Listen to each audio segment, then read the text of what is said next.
doesn't come at all. I only know that when I'm in it, it isn't silly. Love isn't silly. Love isn't silly at all. I gave up research, but at the time I lectured a full load of biochemistry, and I've dwindled that down now to where I don't teach nearly as much as I did. But for many years I taught a full load of biochemistry and did the Dean of Admissions. Well, the outreach it has changed. One thing that's happened is it's become much more data intensive, much more computer and software intensive. We used to get all of our applications mailed on paper, and then it went to the 3/4-inch reels of tapes that we mailed back and forth, and then telephone modems, and now it's all done by electronic. Now that part of it has changed dramatically, but then my outreach to students, I do an awful lot more mentoring and personal counseling than I did in the past. It changes in the physical structure. It changes in the general atmosphere. The impact of technology has changed things. One of the things most people don't know is that what is now the Zadok Conference Room used to be a cafeteria. The Zadok Conference Room and that little bistro next door was a cafeteria that served the medical school, which consisted really only of what is Building B and C.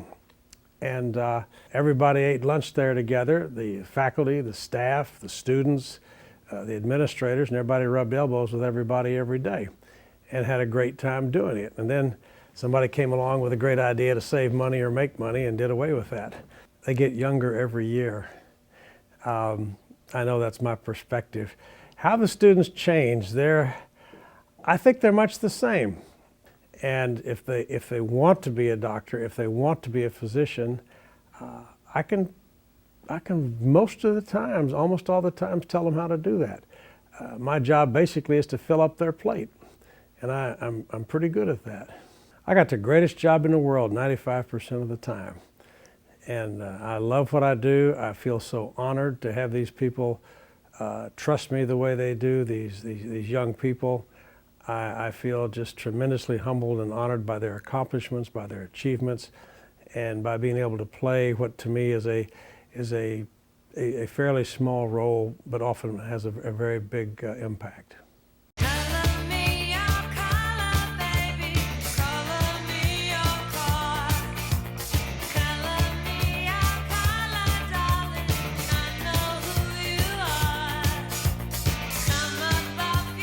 The first class I taught to medical students is to freshmen. And my daughter was 10 weeks old, and I had her in one of those plastic things we put infants in those days. And I put her in the corner of the lecture hall and lectured to the freshmen. And that was 1980. And we used the blackboard, we used overheads. And if you used slides, you had to turn them into MedCom a week in advance. Then you had to put them on a carousel and get them, which was always tricky for me, the right upside down and in order. And if you traveled, you either had to take a glunky carousel or you put the slides in a plastic sheet and then had to reassemble them. Technology keeps influencing everything. And so when computers came online up here, only the techie faculty had computers, and the rest of us were in the wilderness. And many of us at that time didn't know how to type. And so we had to learn how to type as well as use a computer. In those days, you had secretaries who did all the typing for you, and increasingly you do your own slides, you do your own lectures, write your own papers. A lot of things were different then. The funding stream, technology, the culture up here was very different. And there seemed to be a lot of money. Like I did an internship here in 1979, and I had an office and a secretary, and there were empty offices in my suite. And now we're sort of piled on top of each other. There were not very many women in 1980, definitely on the faculty, and there were many fewer women residents and students. So my first friend was Susan Shattuck, who was an fourth-year OB resident.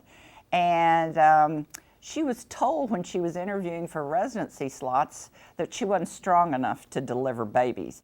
So now things have changed drastically. I mean, it's great that things are so much more open, accepted. The female medical students and physicians have really changed the landscape of things.